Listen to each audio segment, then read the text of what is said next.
Ang unit pala natin ngayon ay Suzuki Multicab Palyado at hard starting. Paano ba i-diagnose para malaman kung anong sira nito? Tara, panoorin niyo kung paano ko ito sirain.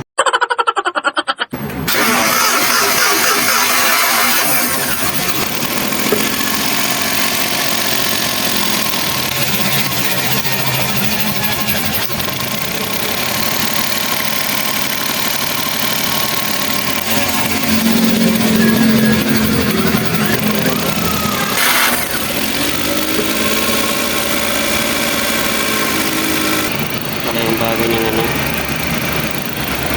Hanggang dito na tayo mga idol. Salamat sa panonood.